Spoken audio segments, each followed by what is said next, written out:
Alright, what's going on, everybody? Okay, let me say a couple things here. One, sorry I didn't do any gaming stuff in the last week or so. Just finals.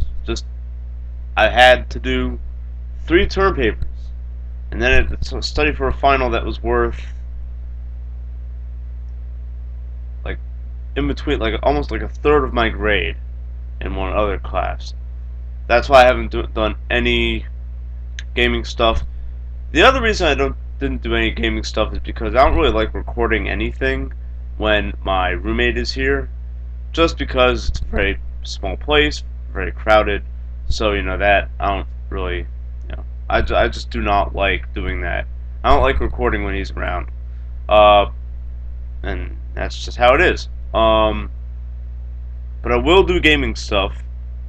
I'm actually going to be playing a new game that I discovered a few months ago when the school semester began.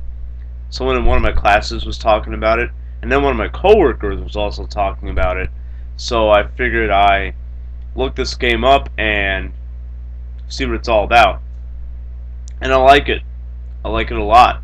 I watched some good gameplay of it, and yeah, I'm ready to play it on my own. It's going to be completely blind, okay? And I feel like after I finish it blind, then I can do some challenge runs in that game and stuff like that. And which is really good because it has multiple endings as well. So I'm gonna be able to show off all the endings, and that'll be a nice little gaming project. You know what I mean?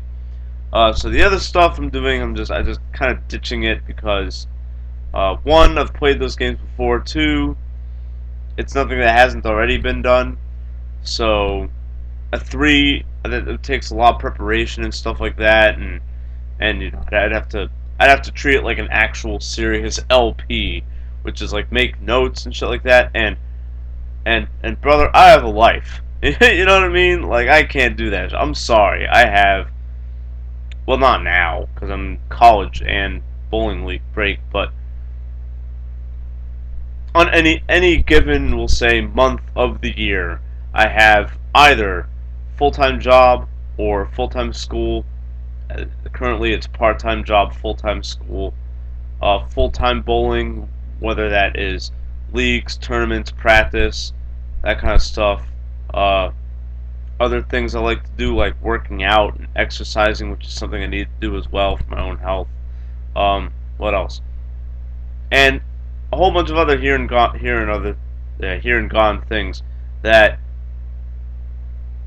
don't allow me to do serious LPs. That's why I really do believe my LP videos they've sucked over the years.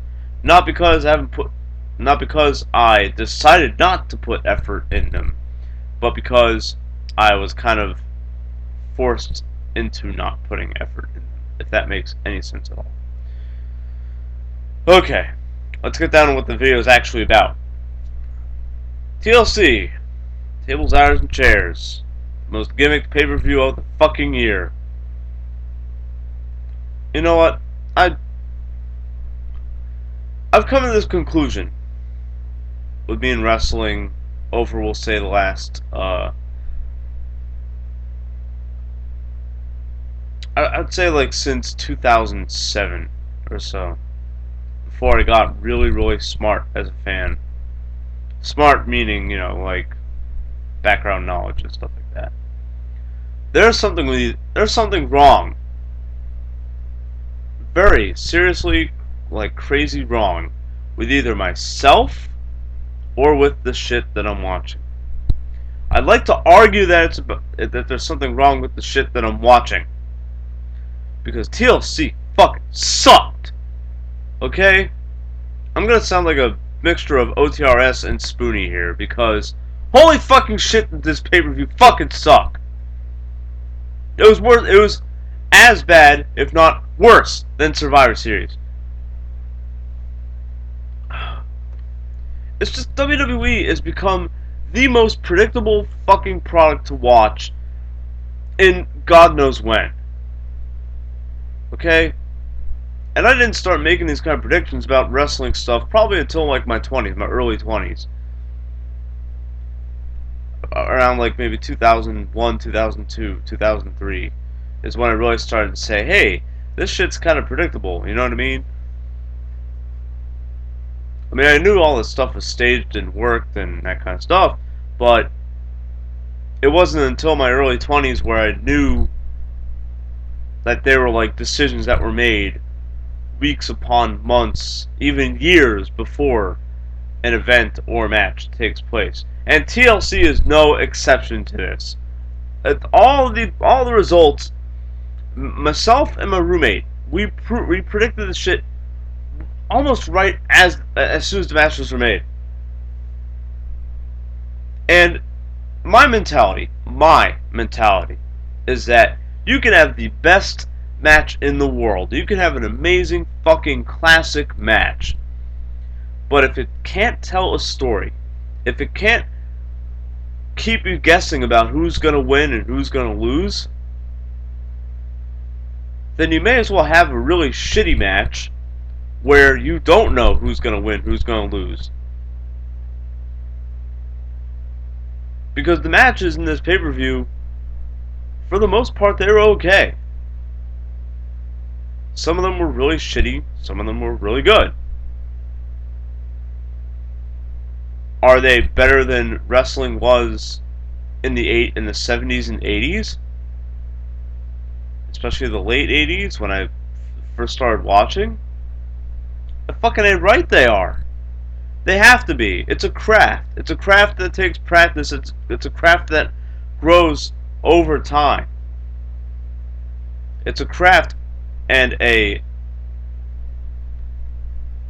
art form of acting based on a sport, meaning it can be practiced over and over and over again. It can be rehearsed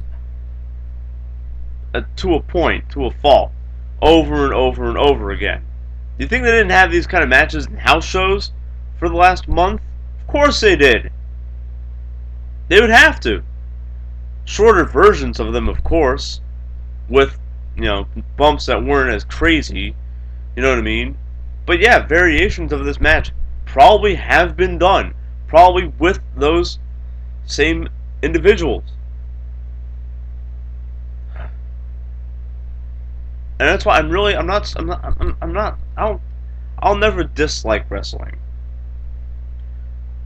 But I really do believe that the more of it that I watch, the more despondent I've become to it. And to me that's just a crying shame. Because these are simple fixes that these bookers and these writers can make.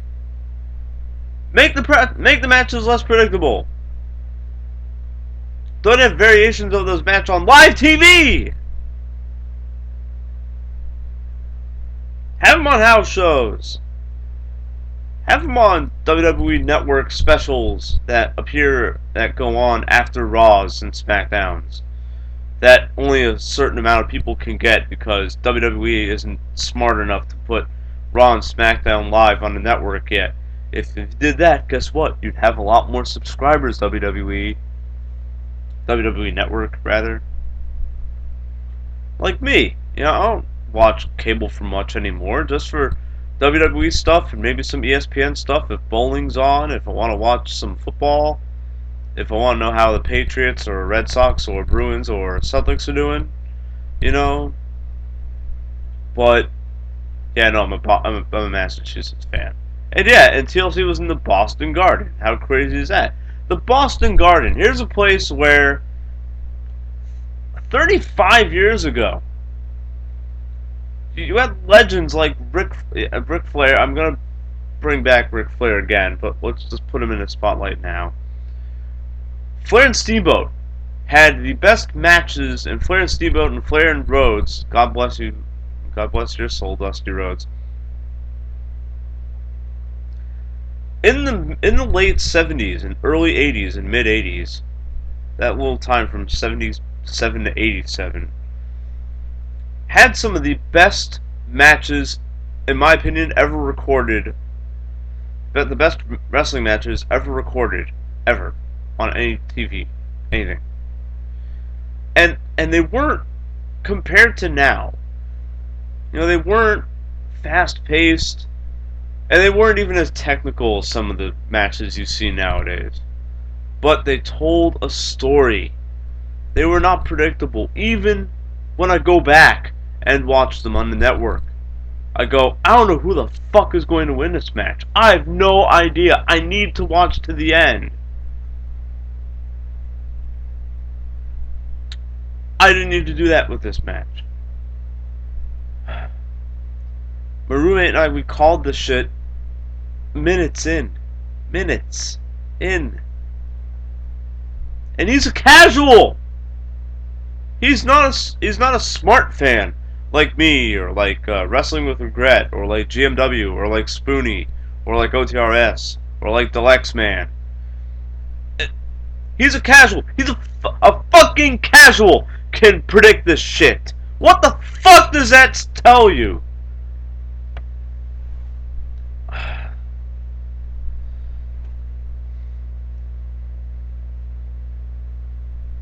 It tells me that something has to be fucking done, because it certainly isn't me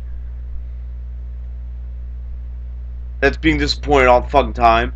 It certainly isn't me that there's a problem with. It can't be. If it is, maybe I need to dumb myself down. You know what I mean? But if I dumb myself down, be a casual, I will have made the prediction anyway. It was proven to me last night when my roommate, a casual viewer, was calling this shit. He was calling spots. A casual was calling spots. Like, and I'm going to sporadically go through each match. I'm not going to go through them in order because I forget.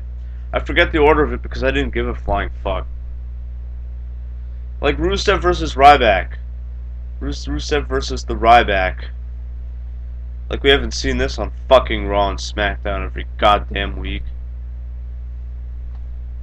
Same bullshit. You know, Ryback accidentally hits Lana. They got back together. They're back together again because they got married, you know, IRL. So now, you know, they have to get back together again. Which, you know what? I'll give WWE this. They addressed it the best way they could. Lana just said, oh, you know, couples grow and they fight, and me and Rusev are back together again. Yay! You know, Lana still has the fake-ass fucking Russian accent, but whatevs. I would have had her come out and be like, yo, I'm just a white girl from Florida. She is from Florida, by the way. I think she's from somewhere in Tampa or Orlando. I don't know. When I was at a house show last summer, someone was saying that one of the people we were sitting next to was actually friends with Lana, and you know, they said, "Oh, you know, she's from I don't know, I think from like Gainesville or something like that. I don't know." So yeah, you know, I would have had Lana just come out and be like, "Yeah, I'm a white girl, and I just married Rusev. So there you go. He's Russian, I'm not. Boom." And honestly, I wouldn't have given a shit. I wouldn't have given a shit. My casual roommate wouldn't have given a shit. I don't think anyone in the crowd would have given a shit. And no one would have cared. So they do a spot where Rusev gets out of the ring because he has had enough of Ryback, which is, you know, a classic bad guy move. Whatever. And Ryback, you know, chases him, whatever. You know what I mean? So Ryback, or Rusev is like headed on the ramp. He's on the ramp, whatever. Lana gets in between both of them, and Lana's like, no, don't do this, whatever. So, I think it's what, no, I'm sorry. Like, it's Lana and Rusev are like side by side. And Ryback like pushes Rusev down. And Lana's like trying to help Rusev up, whatever. And they do a thing where Ryback like accidentally bumps Lana, and Lana takes like the worst bump ever. It's really bad. It's like she like shoves Rusev or Ryback, and like she gets like pushed back. It's fucking dumb. And me and my roommate called that shit, and we called it like it was nothing. And we knew Rusev was gonna win. We knew he was gonna win. Like, we knew that Ryback was gonna tap out because guess what? Lana's taking these bumps that it's like it's almost like a convenience that Ryback's hitting Lana, but Lana's getting in the way, so Lana wants to make Ryback feel bad for her, so that Rusev can get come from can steal victory. It's what's the point? What was the point of that fucking match? Can someone please tell me? So that match sucked. Kevin Owens, Kevin Owens and Dean Ambrose was all right because it's Kevin Owens and Dean Ambrose. Kevin Owens been wrestling for fucking 15 years. He's a 15-year veteran. Of course he's gonna look good in there. Dean Ambrose, he's another guy who's been around for 7, 8 years. Of course he's gonna be good. Dean Ambrose wins the title, which is nice, I guess. Took it off of Kevin Owens' hands. Hopefully this means Kevin Owens gets some kind of a push towards the WWE title, which I think would be amazing. But they had a good physical match. I don't know if it was it involved chairs or tables or ladders or whatever. I don't think it had a gimmick attached to it. Neither did Ryback versus Rusev, by the way, which is nice. But I'm gonna get to that in a minute, because this pay-per-view is fucking awful. And it's not awful because, it's like I said, it's not awful because of the matches themselves. It's awful because of the fucking gimmicks that are being placed in the fucking matches. Which, guess what? Now it's fucking hyper saturated. 15 years ago, a TLC match was big fucking news. You had to see it because it was like not even once a year. It was like once every like 18 months. Holy shit, a ladder match is taking place. We need to fucking glue our eyes to the TV because we do not know who the fuck is going to win this thing. But now we have one once a year. We have one another time in Money in the Bank, and then we have another one on another pay-per-view. And like when you've had like 3, 4, 5 ladder matches in 1 year involving any title, doesn't matter what title it is, then guess what? It's gonna wear out its welcome. And if you keep doing that repeatedly for what? How long has TLC been running now? Since 2008 or 2009? We'll say it's like the 7th TLC. Just to be safe. And honestly, it doesn't even feel like the 7th TLC match, TLC pay-per-view. This feels like the 14th. Because once I've seen one, I've seen them all. The first match on the card, great example. In any other time of the year, this match would have been fucking amazing. And if it wasn't mired in prediction and predictability, then it would have been a fucking amazing match. But because I knew the New Day was going to win, because I knew they were going to retain their titles, and because I called it as soon as the match was made, the match sucked. It could have all the fucking amazing spots in the world. It could have, what was it, Kalisto or Sin Cara? One of those guys from the Lucha Dragons did the I don't know, the something del Sol. It was like a thing where it's like he gets one of the Usos up on the ladder, and like they just do a spot where one of the Lucha Dragons just like, and one of the Usos just like comes crashing down to a ladder, and it like splits the ladder in half, and it's like like a fucking crazy spot. But that doesn't do it anymore. That doesn't do it anymore because I knew who was going to win. Minutes into the fucking match. me, my roommate. That's what I'm saying. My roommate and I, my roommate, the casual, and I, we had made a game out of it. I said, the first match I said, the New Day is gonna win in like 15 minutes. And lo and behold, they won in, I don't know, maybe 18 minutes, something like that. I don't know.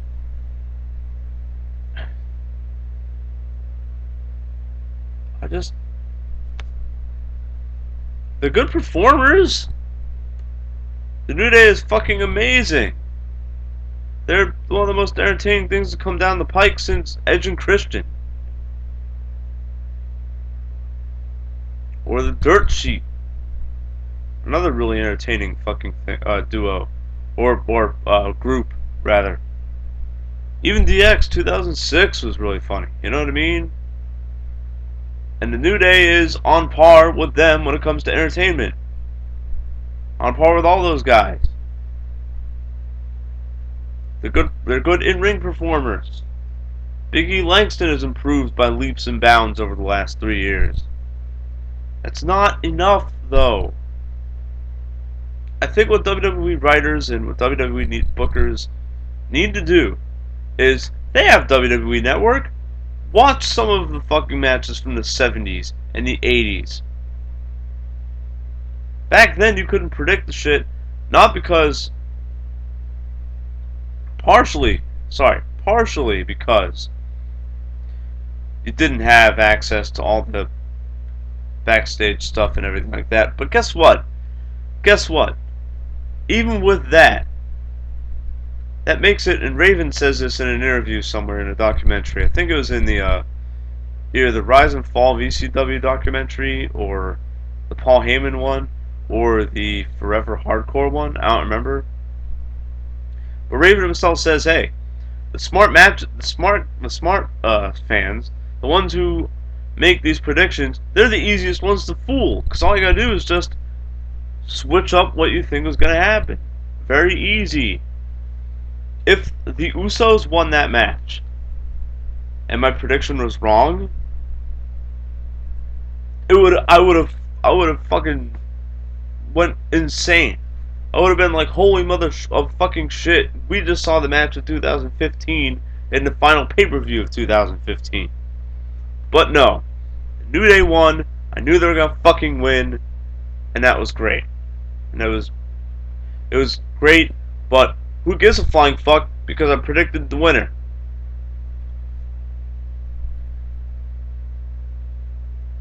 And why do I think Ambrose versus Reigns? Yeah, I'd love to see that. Wouldn't that make a lot of sense?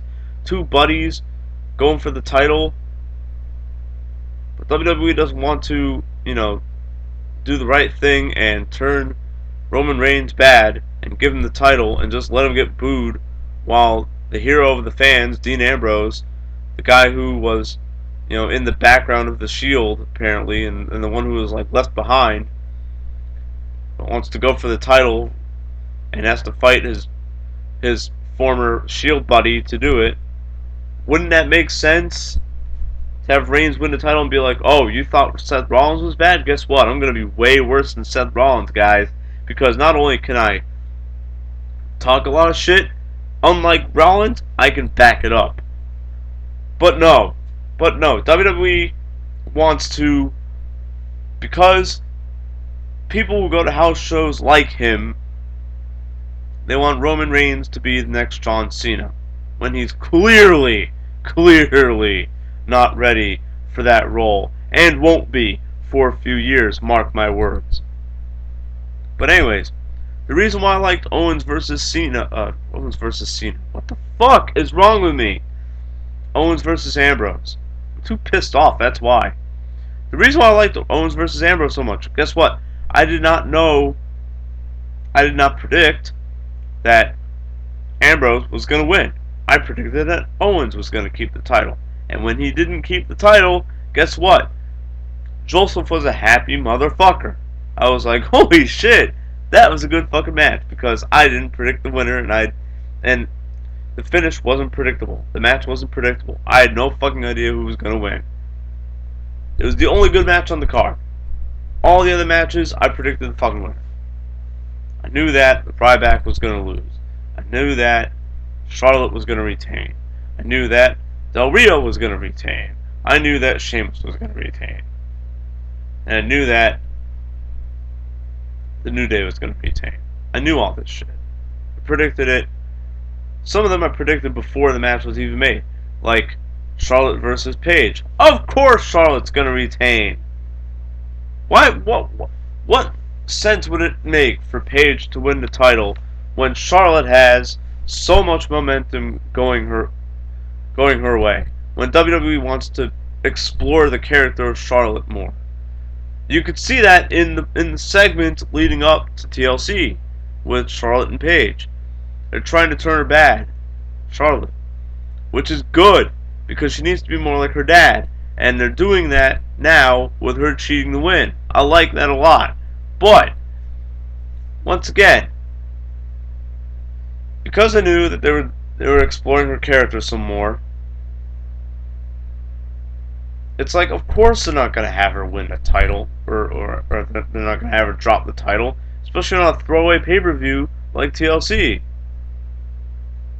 It's like WWE's like playing me for a fool here.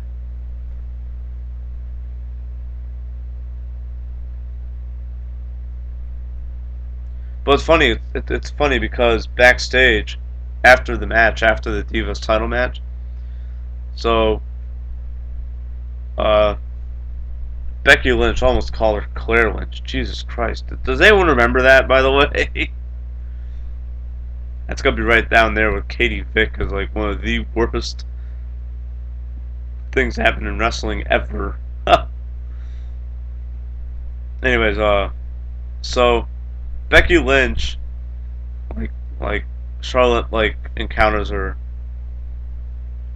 and Charlotte goes, "Well, I kept the title. Aren't you proud of me?" Becky Lynch is like, "I kind of am, but I'm kind of not because you cheated to do that." And Charlotte's like, "Well, I retained the title. Let's go party." And she does a little pinky swear thing, and Ric Flair's there with her the whole time. And Ric Flair's like, "Woo!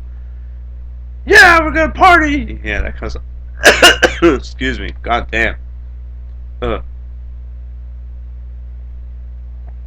There. Ric Flair's like, "Yeah, we're gonna go out and celebrate because you won and it's amazing." That kind of stuff. I don't know. I can't really do Ric Flair's impersonation that much. Oh yeah, I'm tired too. I've been up all night. Uh, and then yeah, so Charlotte does the pinky Flair thing to Ric Flair, to her dad, instead of Becky Lynch. It's like I like that WWE is exploring Charlotte's character a little bit more, and is not afraid to make her do bad guy type things, even when she is booked as a good guy. Does this cause some confusion in who's supposed to be good and who's supposed to be bad when it comes to Charlotte versus Paige? Yes, but it's necessary. WWE needs to start doing that with Roman Reigns. Even if Roman Reigns just beats up on some good guys.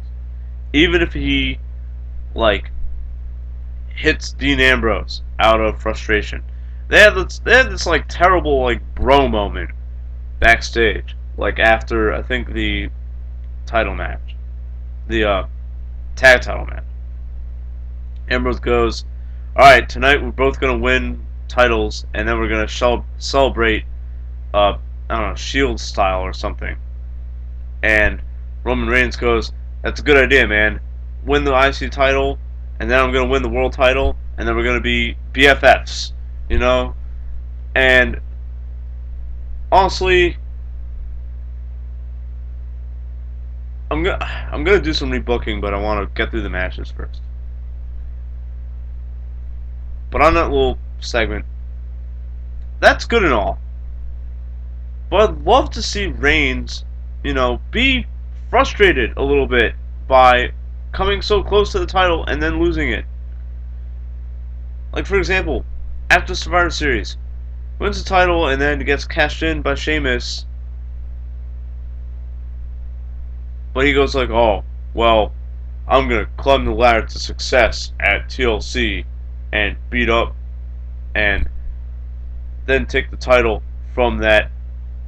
Oh, I can't believe I'm gonna say this. Tater tot, Sheamus. Really?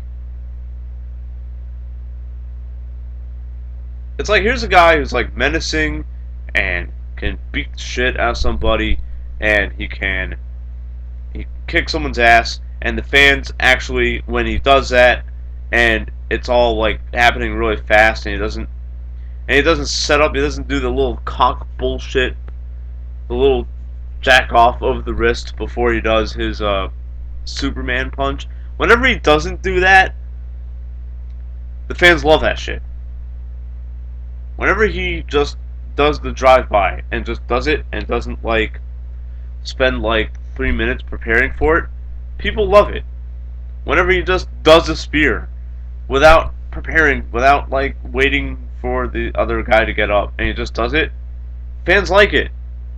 Fans want to like Roman Reigns, but WWE apparently does all the best they can to make him look like a fucking human cartoon character. And by God, if there's anything I hate in wrestling or anything, WWE or TNA wrestling or anything at all regarding wrestling, it's human cartoon characters who are supposed to be serious. Because if I can't take Roman Reigns seriously, or if I can take him seriously in one aspect, but can't take him seriously in another, that means that I can't buy into his character. I can't buy into his struggle for the world title, and therefore I won't want to fucking see him on my TV because I'll think he was a waste of fucking time. And in the segments leading up to TLC, my God, can you see that? And I have no idea. I have no idea who writes his promos, but they need to stop. They need to stop now. Because Roman Reigns isn't getting booed because he does bad guy stuff. He's getting booed because he sucks. And he's not getting booed because he sucks in the aspect of he's a bad in-ring performer or he's a bad performer in general. He's a good performer in general. At least I think so. He's getting booed because he's a friggin' 35-year-old man speaking like he is one of his own kids.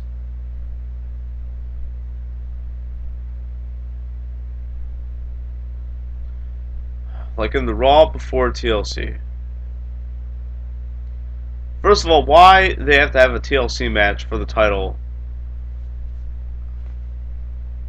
It's just to fit the fucking gimmick. But the title, that their feud doesn't mean anything. It literally just started a month ago. Okay. A decade ago, Edge and Matt Hardy were in like the most personal feud you could ever have on TV and wrestling. It was over a chick, okay? And that can tug at heartstrings because who hasn't cheated or been cheated on before? I've been, both have happened to me. I've been cheated on and I've cheated on, and I've been the one who the chick cheated with. You know what I mean?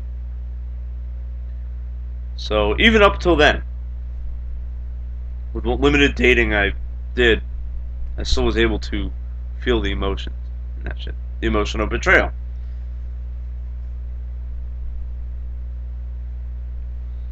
And they had a series of matches. First they had a regular match. Then they had another regular match. Then they had a no DQ match.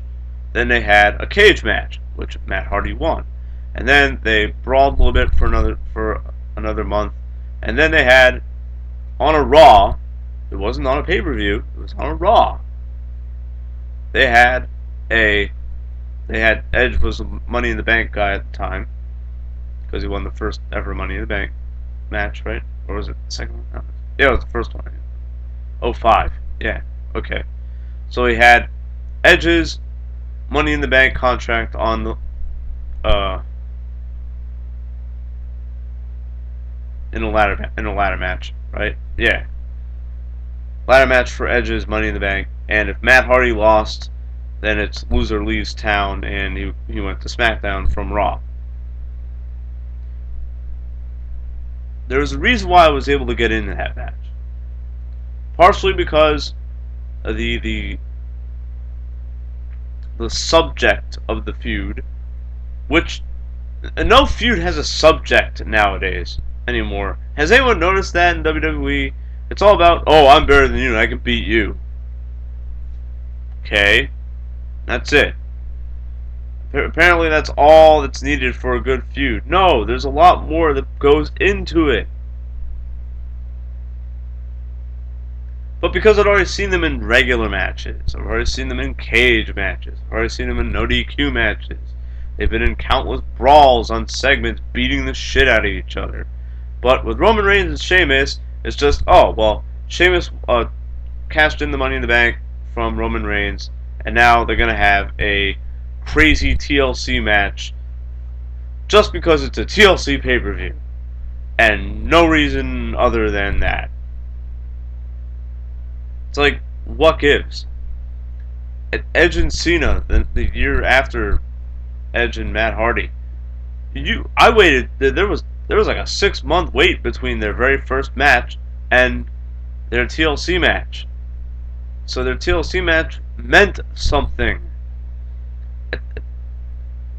WWE has become just meaningless bullshit, and it's infuriating me because I want to like their product.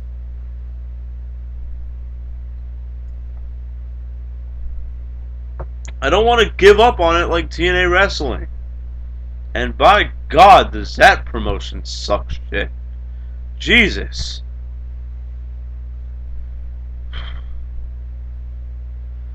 Alright.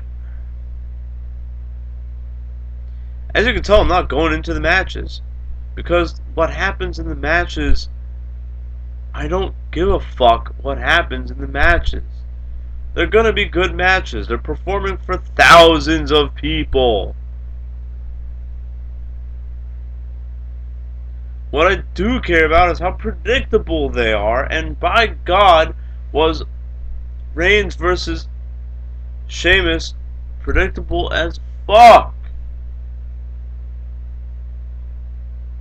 I couldn't predict spots, thank God. Although I did predict and get right a spot where Sheamus, like, it resulted in a really big injury for Sheamus back in the day.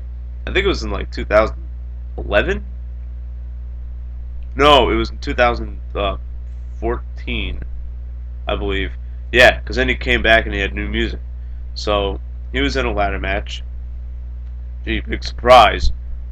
I think it was in a Money in the Bank 14. Yeah, it was the Money in the Bank 14, and he fell through a ladder, and it caused him to be out for a few months. And then he came back as a bad guy in 2015. I think in like the Rumble, in the Royal Rumble, something like that. I don't remember. So they teased a repeat of that spot, and then it actually happened, which I guess is cool, but still, like, just the predictability factor ruins it all. Okay? So that match was cool to see. It's fun to watch. They're beating the shit out of each other, and Roman Reigns knows how to work a match. It's the problem with these guys. It's just, even Cena. People like bitch about Cena. What's there to bitch about? He's a fucking amazing in-ring worker. I'm gonna go on a very big limb here. If 20 years ago we had John Cena versus Raven,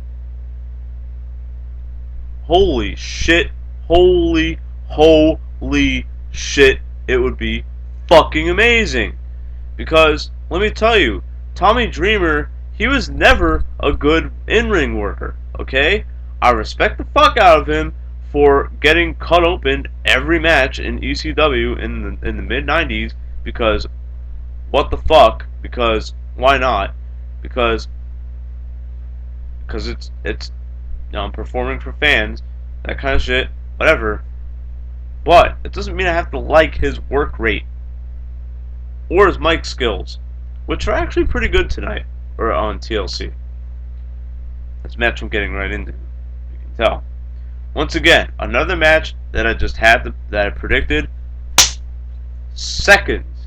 Not even no, I predicted it as soon as it was made. The second it was made, I knew that the Wyatts were going over. I knew that. Because what the fuck do 50-year-olds have to prove? These guys are all as old as Terry Funk now, as Terry Funk was 20 years ago. And apparently Terry Funk still does matches for some reason, and he's 70 fucking years old. How? Love to know the answer to that question. So it's the Dudleys, Dreamer, and Rhino versus the Wyatts. Right off the bat, fucking what's his name? Eric Rowan, the reverse Sheamus guy. He has like bald. Yeah. Eric Rowan. Yeah. The guy with the giant. Well, they all have giant beards, but he's bald. Eric Rowan. Yeah, he gets eliminated like in 3 minutes. And I'm like, okay, that's cool. But then a few minutes after that, I think one of the Dudleys gets eliminated. I think Devon gets eliminated or something.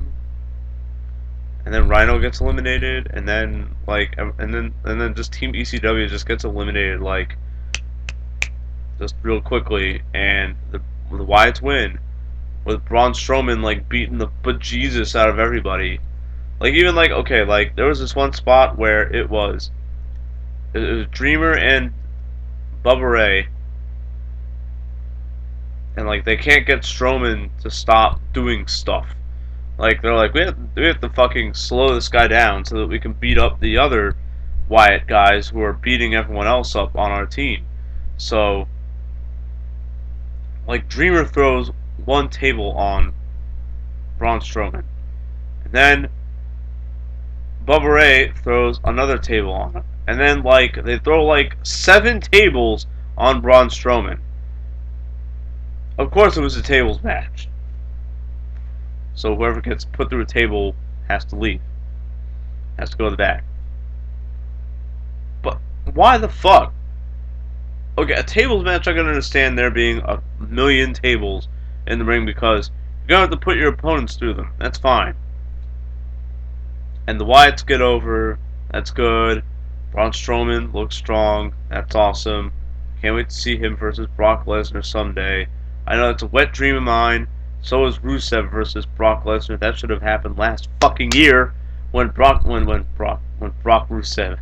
when Rusev had momentum.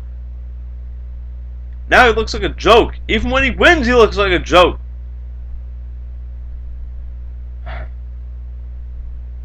God. And then the worst match of the night. I think this was the second match. Oh God. I hate chairs matches so much. I really do. I don't know how that concept came to be. Chairs match. Which is just like a regular match, only you use chairs. Okay. And the point?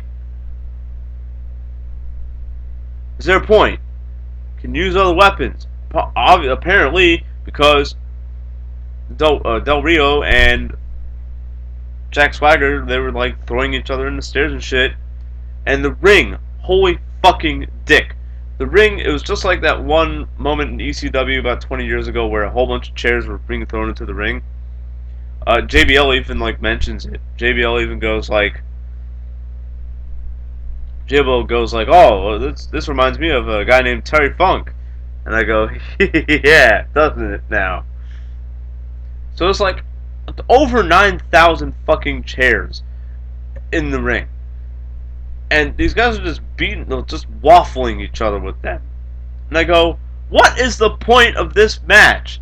Is it just like some regular no DQ match? Then just make it some regular no DQ match."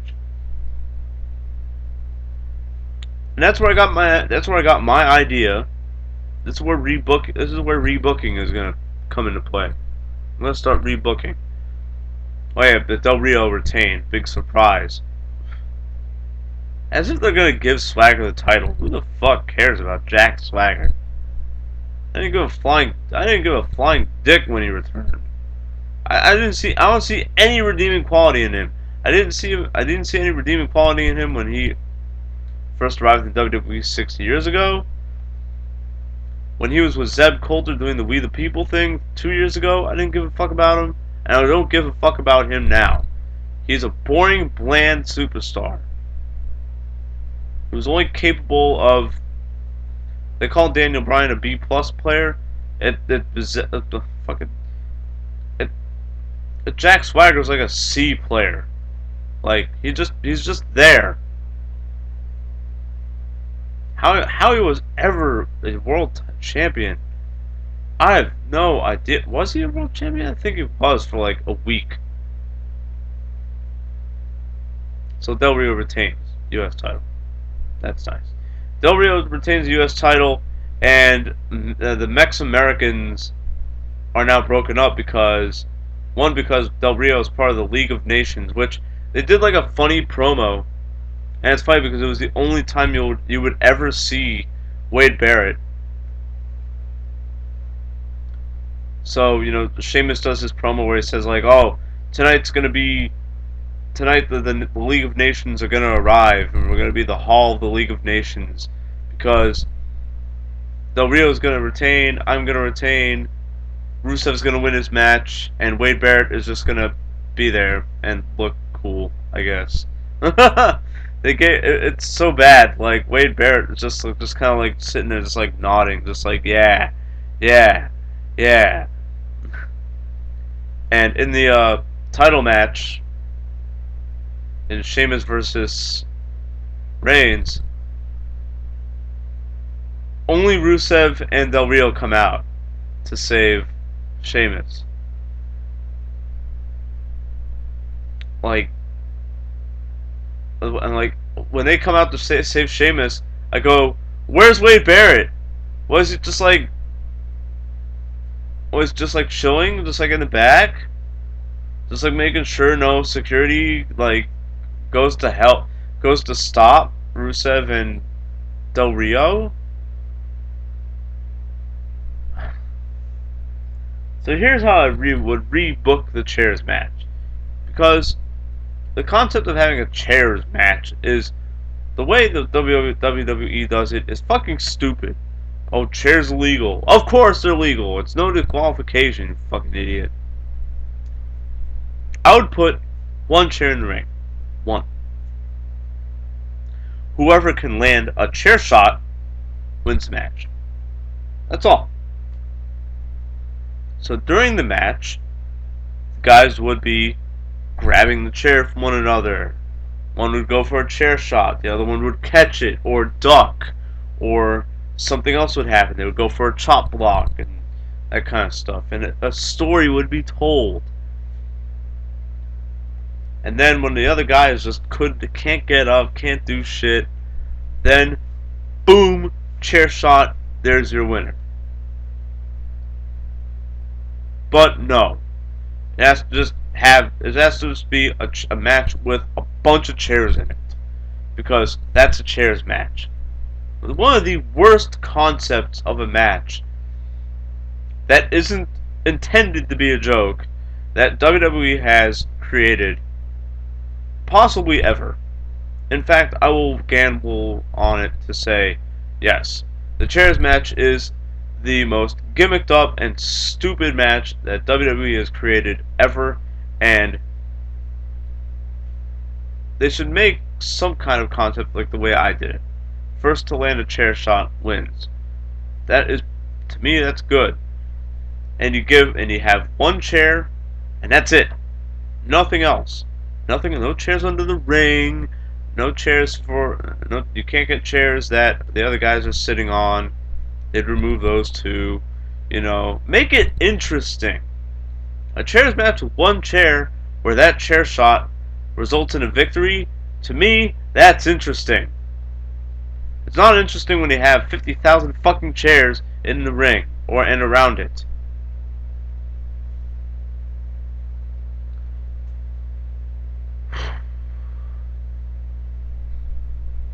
I'd rebook Charlotte versus Paige by having Becky Lynch join Paige and have Becky Lynch say to Paige, you know what, you're right. Something's gotten into Charlotte. I want to join you because I don't feel safe around Charlotte. I feel like Charlotte's going to stab me in the back just like she stabbed you in the back. So, let's stick with each other. I know you don't really like me that much, but I know we can get along because I know you won't stab me in the back because you have integrity. And then there's Paige good turn, there's Charlotte's bad turn, and you have written a new chapter in the feud, which I believe is a good feud because they worked in NXT together, and they're working now. Charlotte is significantly older than Paige, but yet looks up to Paige. I'd love to see that explored more, but guess what? They're not exploring it more, are they? No. Instead, they have to have Charlotte kind of act like her dad, but not really, and have to have Paige go off on stupid tangents and fucking and rants, much like the one I'm putting on for you guys right now. And hers are just probably about as nonsensical, probably as incoherent as mine was for the last 50 minutes.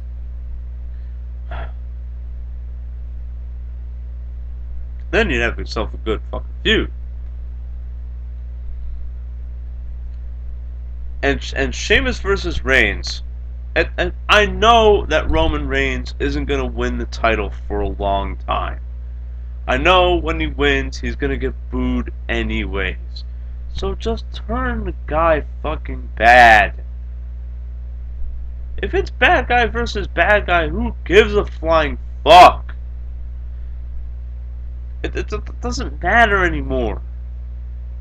Fans on TV at least, not in house shows, because house shows still has the good guy versus bad guy dynamic. I've been to 2 of them. I know how it is. Only on select, maybe some select audiences are different than others, who knows. But the audience in my city, they cheer for the good guys and they boo the bad guys. You know what I mean? And they cheer for crazy and wild shit going on that isn't predictable. Okay. Here's how I would rebook Sheamus versus Reigns. Everything else was fine, except all the other matches, as predictable as they were, they made sense. They were entertaining to watch. The finish made sense. The finish was good. The finish didn't leave me asking what else is there, you know. The match, the object of the match was there, you know what I mean. But in those 3 cases, Charlotte versus Paige, which is really just a storyline thing, Del Rio versus Swagger, that was just, the chairs match concept really just needs to be reworked. And then you have Sheamus versus Reigns. It's like I said, I knew that Sheamus was going to walk out with the title. In the match, we have an interference by the League of Nations. Guess who could have come out to save Reigns? Dean Ambrose. Okay? And this is how you turn Reigns heel. This is how you turn him bad. You have Reigns and Ambrose beat up the League of Nations, and just all 4 of them will say, because in my rebooking of this match, Wade Barrett will come out and with the rest of the League of Nations. So you have Reigns and Ambrose beat up the League of Nations. And then you have Roman Reigns climb the ladder to get the title. By then, the League of Nations will have recovered and they beat up Ambrose, and then they push Reigns off the ladder.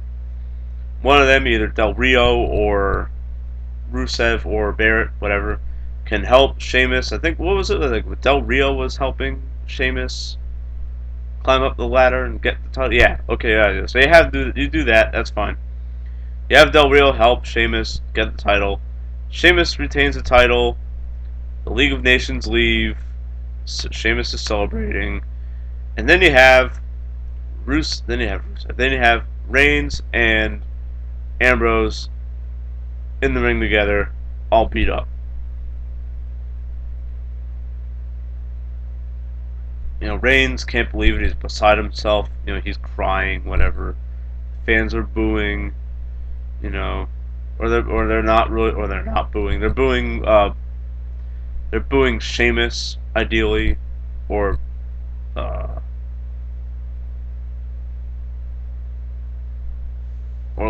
apparently they're booing Sheamus. And Ambrose goes to Reigns to kind of comfort him, be like, "Yo, man, you were close. You're gonna get it next time. I promise." And they walk out together, and the crowd kind of cheers, kind of boos, whatever. And then backstage, Reigns is like flipping out. He's upset. He's like, "Man, fuck this. How come I can't fucking win the title? Or when I win the title, it gets taken away from me. What the fuck is going on?" And Ambrose goes, "Look, man, look. You'll get another shot. Trust me. You won the tournament. Okay? You got this shot and you were that close. So you can do it again. And you know I'm always going to be here for you." And then you have Reigns go, "What have you done for me lately? You've just been cheering me on. I had to beat you in the tournament. How do you think that made me feel?" And Ambrose goes, "Alright, I'm just going to see you on Raw tomorrow night because you're obviously stressed out and too upset to be reasoned with right now. I'm going to leave you to yourself, man. I'll see you tomorrow night." And they do a little bro fist bump thing, whatever. And then as Ambrose is leaving, like Reigns just kind of stares at him. And he waits until Ambrose gets to the door to leave. Or waits until Ambrose, goes to an exit to get his bags. And then Reigns sets up for one of the most powerful spears he'll ever do. And he charges at Ambrose. Ambrose turns around because he senses someone behind him. And Reigns plows him through a door. And it's like so loud that people are like running over to help Ambrose.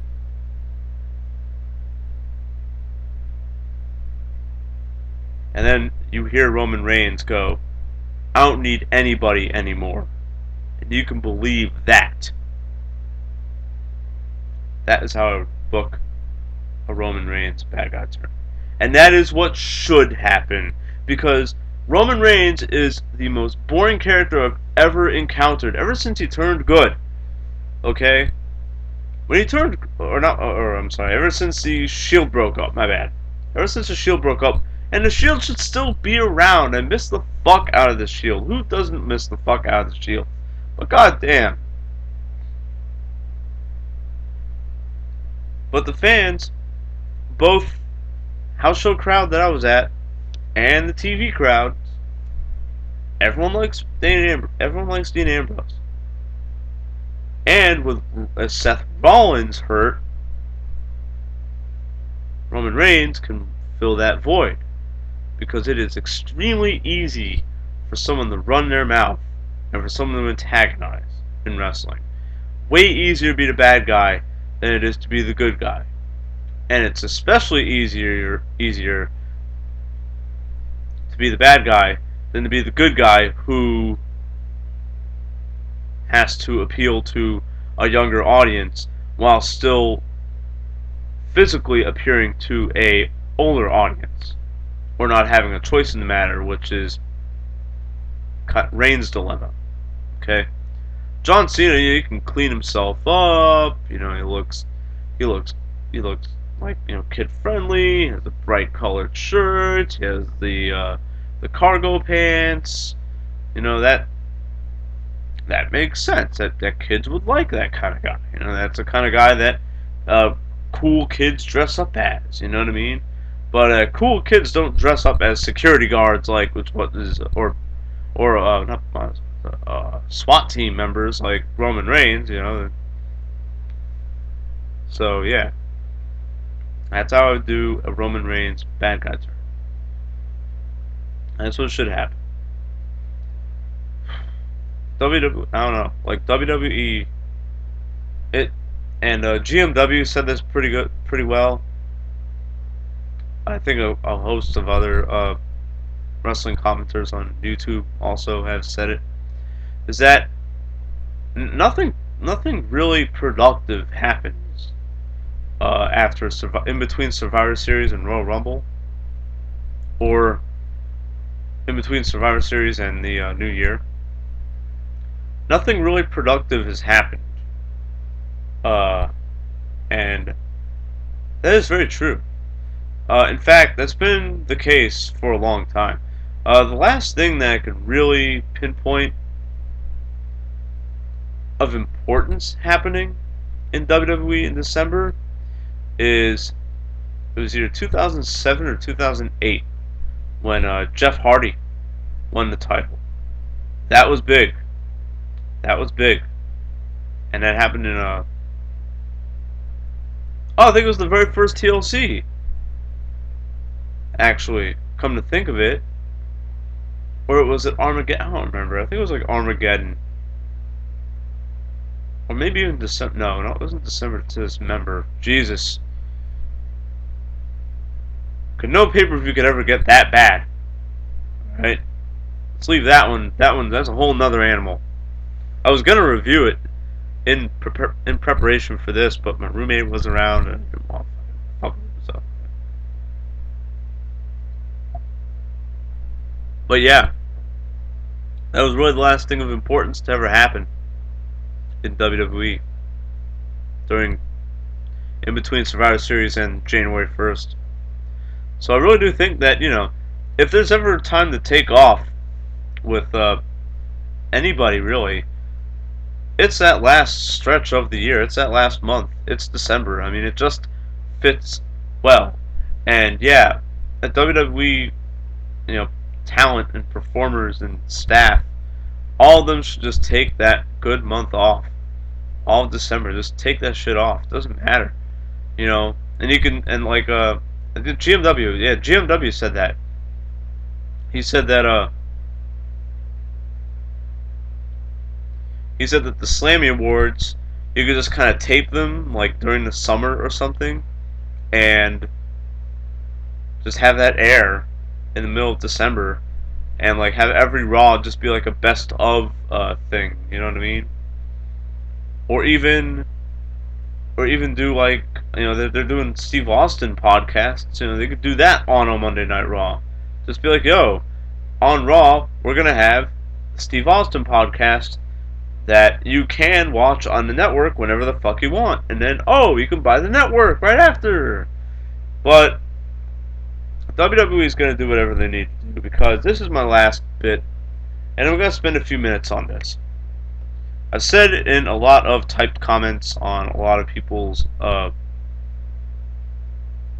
a lot of wrestling commenters, specifically OTRS, because OTRS and other fans like him, keep in mind, me and him are about the same age.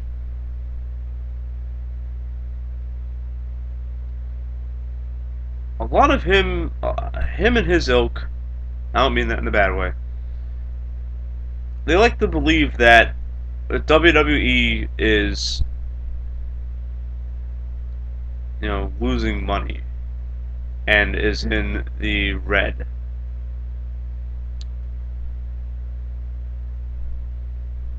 I'm here to say that not only is that not the case, that WWE has so much global influence that will never be the case. Uh, they're a company based in Connecticut, and let's think of all their employees and talent. Okay, it's not that many.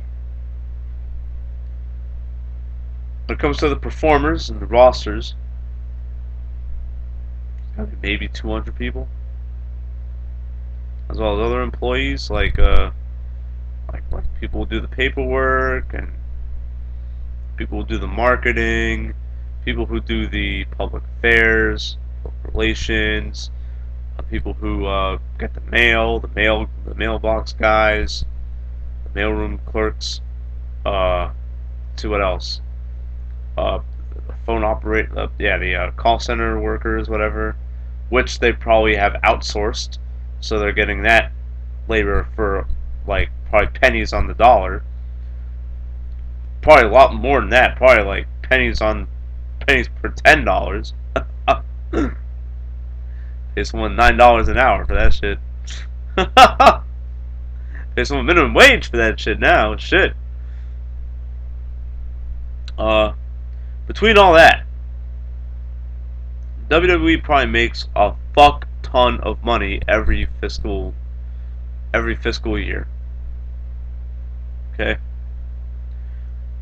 They were not doing this 15 years ago when they were at like their peak. A lot of people say 2000 was WWE like at their zenith when they were making the most money.